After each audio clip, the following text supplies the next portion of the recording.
All right, ZestFesters, it's time. Come back to the Celebrity Chef stage. You are going to be in for a treat. The folks that are already here have the best seats, but let me introduce to you, maybe I won't get in too much trouble, the man that owns my favorite restaurant in all of Texas, and I know how big that is. Bonnell's Fine Texas Cuisine, we know it, we love it. Who's been there in Fort Worth? Everybody, if you haven't been, you gotta go. It's an incredible dining experience. Down home fine dining is how I've heard it described. We've seen this gentleman on Today, Nightline, Good Morning America, CBS Early Show, Barbecue with Bobby Flay. Who has his cookbooks? If you consider yourself a cook, you gotta have both Jon Bonnell's Fine Texas Cuisine and Jon Bonnell's Texas Favorites, the new one that's come out since last ZestFest. And if our friends from Channel 5, the Dallas Morning News, are still here, we're going to break some news, Chef. Yeah, absolutely. That the most anticipated restaurant opening of 2013 is going to be Waters, the Jon Bonnell Coastal Cuisine restaurant in the West 7th Corridor over in Fort Worth on Crockett, right in the middle of downtown. You don't want to miss that, Chef. When's that going to crack open? We're naming March 29th is our opening day here. March 29th for Waters, Bonnell's Coastal Cuisine. Oh, man, I'm going to fly all the way back from Atlanta just so I can go there. No question about it. I can't say anything more about this man. Besides, you want to eat what he's going to cook, and so do I. Would you please welcome to ZestFest, Jon Bonnell. Thank you very much. Uh-oh. We working? There we go. Thank you very much. I appreciate that. We are opening a new restaurant, so I thought let's do some seafood. Seafood today, you know, the most common question I've been getting for the past 2 weeks on emails is, what are you cooking for the Super Bowl? And what are you cooking for Mardi Gras parties? The answer is the same. I love doing a crawfish boil. If you've never done a crawfish boil, it's one of the most fun parties you can do. I'm going to show you how we get started. First, you need yourself a big-ass pot and a strainer basket to go in. These are not expensive. Places like Academy have them for about 30 bucks. This is a 36-quart pot. I've got some water boiling. Here's where we start. I've got some potatoes. I like the little baby ones. We've got some variety of color there because they cook quickly. I've got some corn on the cob. Cut them into little useful sizes. User-friendly there. It's got to have a lot of flavor to it. Just putting a crawfish in water and cooking it, that doesn't cut it for me. It's got to have a lot of flavor. Smoked sausage, andouille sausage, little New Orleans style stuff here. We'll put a lot of those guys in. Now the water's going to taste pretty good. But it's not a crawfish boil unless we're doing live crawfish. Look at those guys, huh? That's what I'm talking about. It is perfect season right now for live crawfish. You can get them flown in. They come usually in a 40-pound bag. Can y'all see what I got here? Live bugs. Can't see them? Are we on the right camera? There we go. We'll put those guys in the pot. Many as I can fit, just about. Oh, we got some jumping ship here. Trying to go overboard. Crawfish overboard, that's all right. You're not getting off that easy. Let's keep them nice and calm with a cold, wet towel. You've escaped it just for a minute. I'm coming back for you. Don't get too comfortable in there. We're going to start this in the pot right now. Got this pot at a rip, roll, and boil. We'll drop these guys right on in there. Oh, it's just like a nice little hot tub inside there. Beautiful. Now, we need to season up that water too. Got a couple of onions I'm going to put in. Put them in whole. Half. Almost whole. Not a big deal. Let's turn these burners all the way up. There we go. Some garlic. Chop that whole pod right in half like that. Toss them in. Let's do a couple of them. You got to go with big flavors on crawfish. I don't do bland food. They don't call this Bland Fest. This is ZestFest, right? So let's go with a little hot sauce. Hang on. We're not doing this right. Let's go with some hot sauce. Let's get that water nice and spicy. Seasonings. Now, I'll sell you a user-friendly portion, or you can go big. Let's get some seasonings in there, too. You can't overdo it on this one. Crawfish really soak up flavors well. Whatever's in the water, that's what they're going to end up tasting like. We'll get some lemons in there too. I usually go with at least 4 or 5. And we're going to start these guys a-boiling.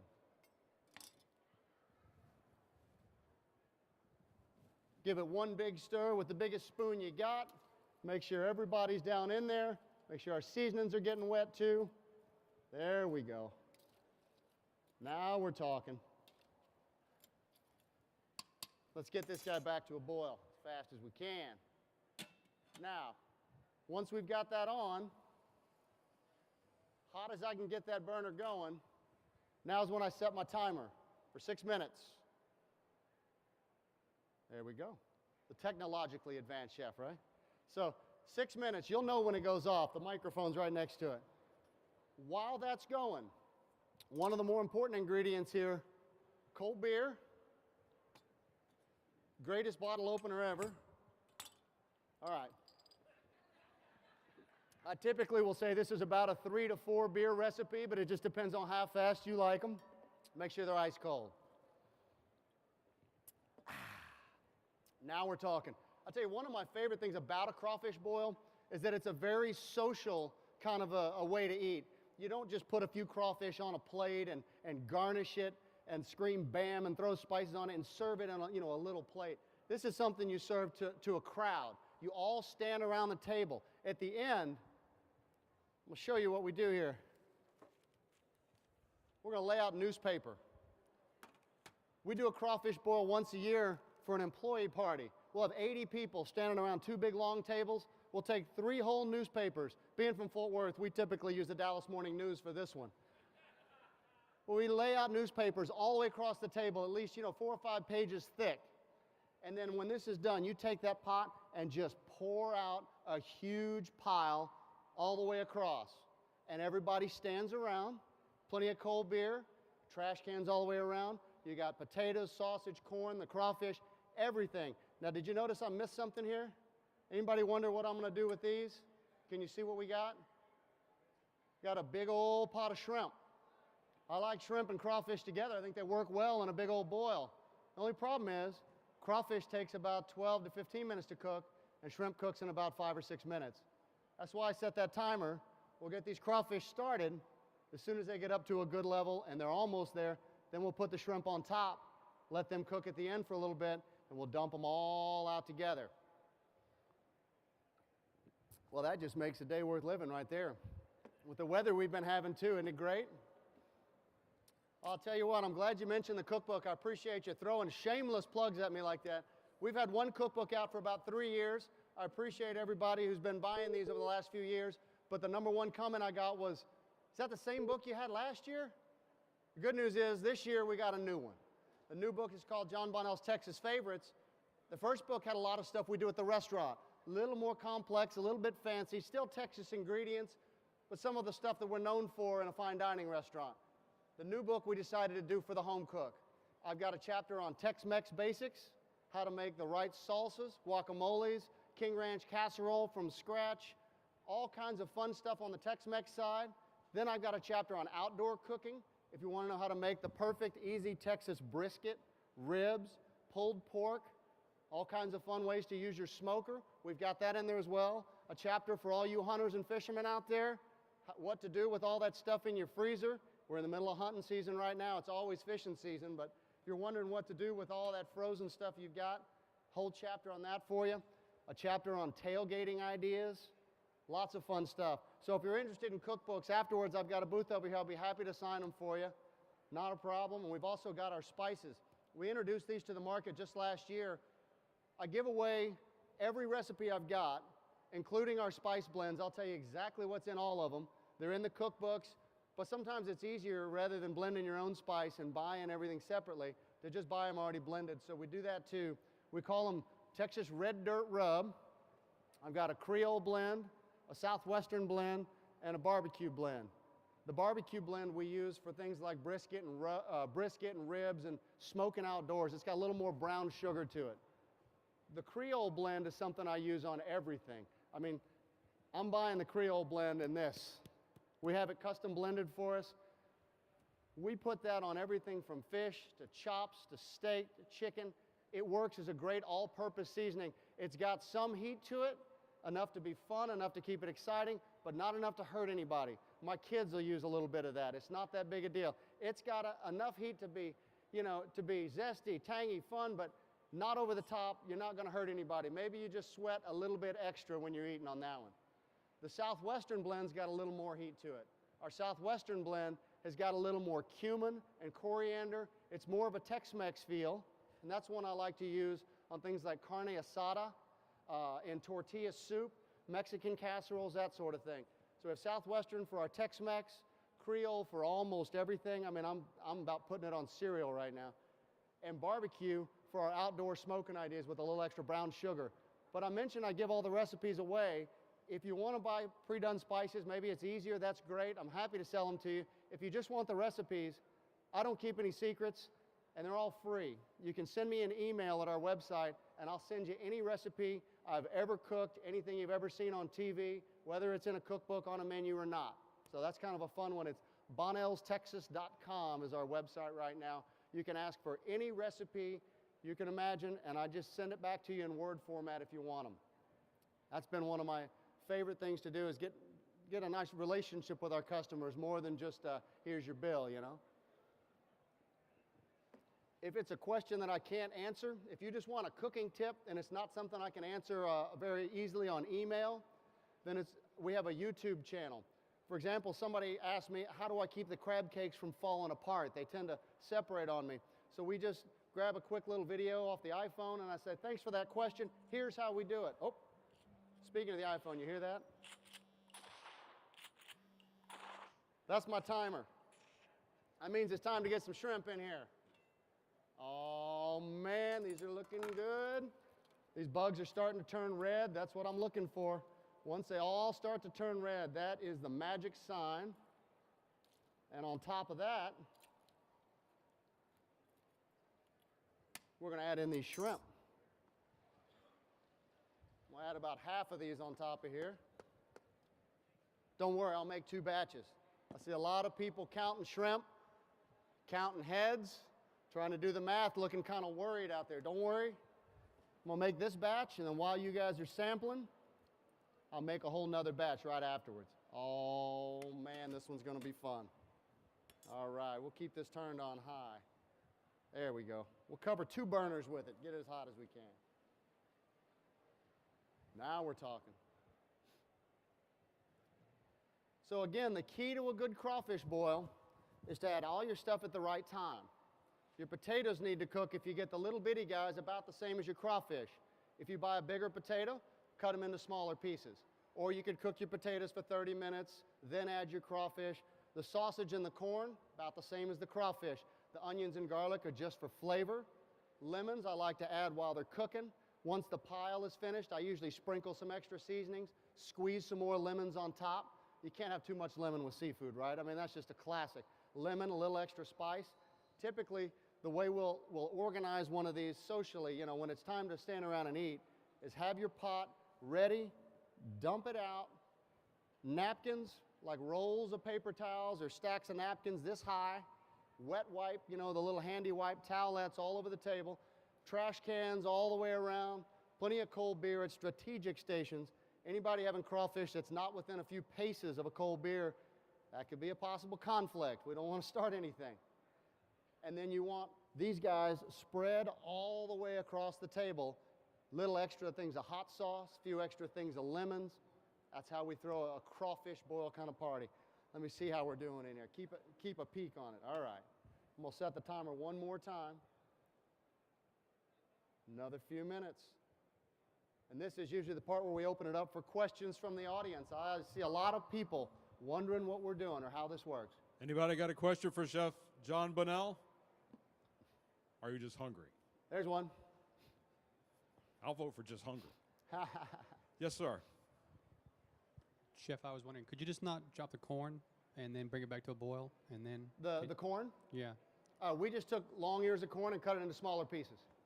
You can do them whole or you can do them small. If you want to cut it off the cob, you can, but it doesn't need to cook that long if you cut it off the cob. Get a little messy that way. Is that good?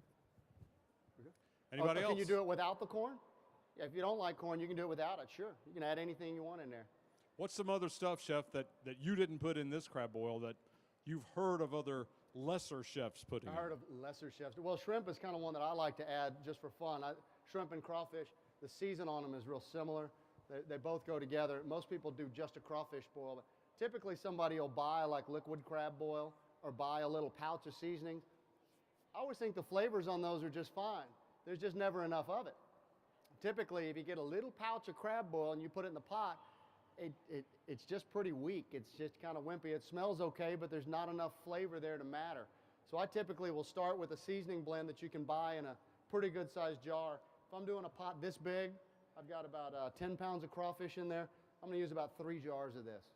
I mean, about 3 jars this size of a seasoning blend and about 2 or 3 cups of hot sauce. The hot sauce has a lot of vinegar and a lot of pepper to it. It's got to get through that water and really season it up. There's a lot of water in there to begin with, so if you're adding hot sauce and seasoning and lemon, whole garlic, onion, eventually you're getting a cauldron there that's got some serious flavor to it. And it's all about flavor. If you just want to put bland seafood out there and put hot sauce on at the end, it's not very complex. It's not very fun. I want to build those flavors all the way throughout. Any other questions? Yes, sir. Why is it always like the first question's over here and then I'm working up keep you my running. appetite. Okay, now the next question I need from the Texas Toffee booth right back over here, and then we're going to go to the Blue Moon Beer. I'll be there. Keep yes, it sir. Running like Donahue. Your opinion on the best time of year to get crawfish as far as the season time is All right, concerned? best time of year to get crawfish, it just started.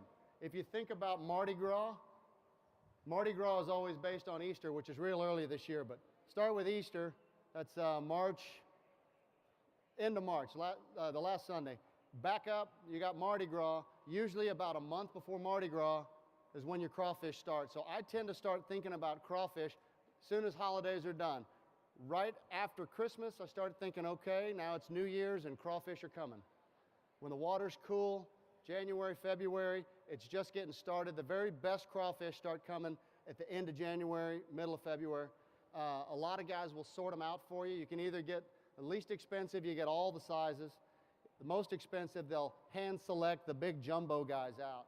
I don't know if the camera can show you these, but there's 2 different species of crawfish typically that you get. This one is the little brown guy. Nice. Can we see this on the camera? Are we in the right spot? We got it. These Yes, are the sir. little brown ones, and they live in a little bit shallower water. Really sweet meat, good flavor. They're okay, but the best ones are these big ones with the red spots on them, like this guy and this guy here. The deeper water ones that are a little blacker. There we go.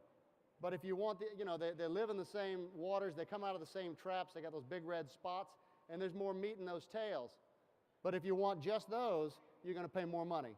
You're going to pay about 40% more if they want to select out just the big ones for you. It all comes down to your crowd and how fast you can shuck a crawfish and eat it. Once we get started, I'll show you how we eat a crawfish too if you've never done it. Let's see how we're looking at. Oh, we're getting close. Getting close. Those shrimp need just a little more time. Once the shrimp are done, the bugs are done underneath them. That's a guarantee. Oh, man. Any other questions? Getting hungry? Man. Getting hungry? Smells good, Chef. Oh, boy. Yes, sir. Do the crawfish come burped, or do you have to do them yourself? Do they come purged? Burped, yeah. Or purged, yeah.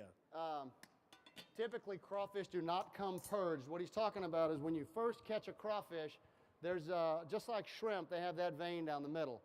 And ideally, what you want to do is soak them in salt water for about 2 to 3 hours, cold salt water, before you go to boil them.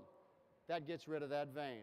I'm not going to get into detail about what's happening, but you start with cold salt water, drop your bugs in there.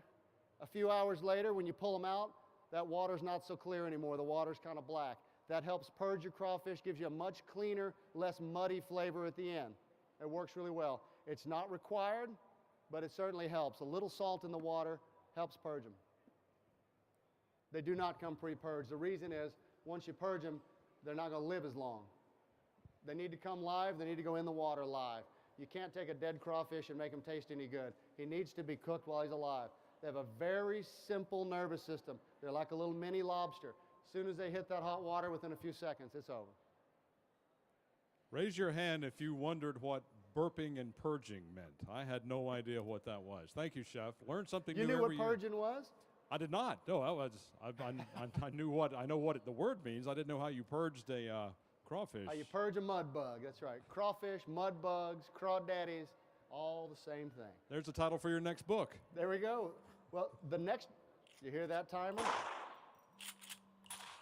That's my favorite. Title for our next book is Bonnell's Coastal Cuisine. The publishing world works a lot slower than the chef's world. It takes a while. I'm turning in all my stuff to the publisher in June. This seafood book will be out in early spring of 2014. So it'll take just a little while, no big deal. Spring of 2014 for the next book. But this book will be based on our new restaurant, Waters, Bonnell's Coastal Cuisine, the one that we're opening up just off 7th Street. Lots of stuff from the Gulf. I love shrimp, crab, redfish, oysters, speckled trout, flounder, all of the stuff we're famous for right off the coast of Texas and our neighbors, but we're also going to put in some fish from the waters of the world too. I like stuff from all over. I'm a big swordfish fan. Anything that's swimming wild in the ocean and you can eat it, I like to catch it, I like to cook it, I like to eat it. That's the kind of stuff we're going to celebrate in the new book and at the new restaurant. My whole goal for purchasing seafood at the new place is to celebrate what's wild, what's seasonal, and most importantly, what's sustainable. I'm sorry if you love Chilean sea bass, but I'm not going to serve it. We're about to wipe them out. At this rate, it's not a good, sustainable product, so I'm not going to be serving it. If we start making some changes to some policies and Chilean sea bass have a huge comeback, I'd love to serve it. It's a great fish, but we're not going to do anything that I don't believe is a sustainable fish. About 8 to 10 years ago, swordfish was in that same category. Swordfish has now made a huge comeback. They're doing really well. We can eat swordfish again. It's great. That's the kind of stuff we want to celebrate at the new place. Oh, man.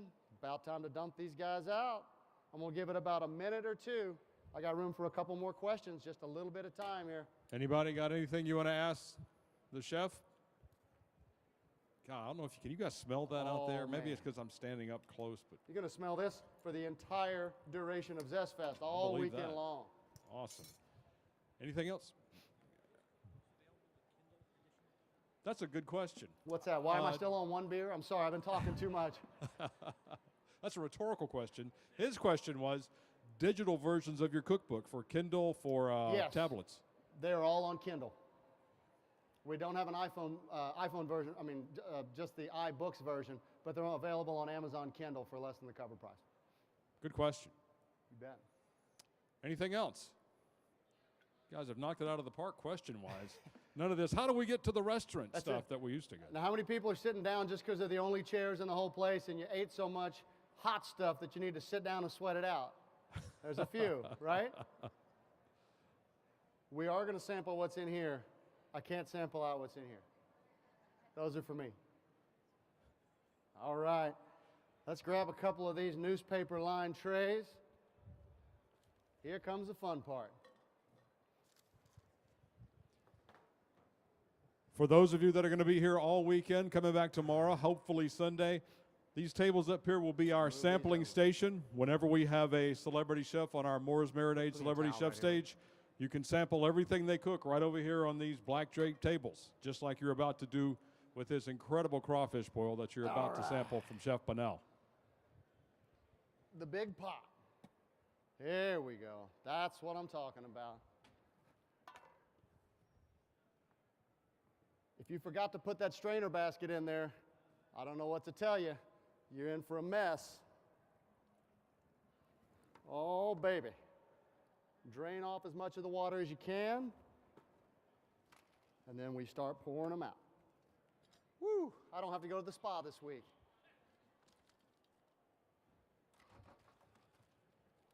We got those potatoes. We got the crawfish.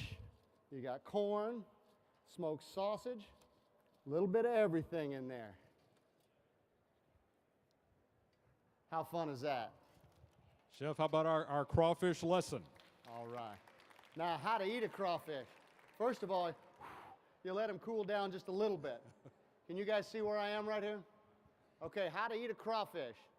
You start by grabbing the front and the tail and just twist them. The tail is what we want here. You just peel off the first top little section around there, and then it's a two-move process. So you peeled off that top part, you put your thumb on the bottom of that tail. In the head, there's a little bit of fat, which has a lot of flavor to it, a little bit. So there's two moves. It's called sucking the head and pinching the tail. That's a Louisiana term. A little bit of head fat. All right, how we do it? You just pinch the bottom, pull it out with your teeth, and go to town. I think everybody knows how to peel a shrimp. Get the legs and the tail. The sausage is self-explanatory.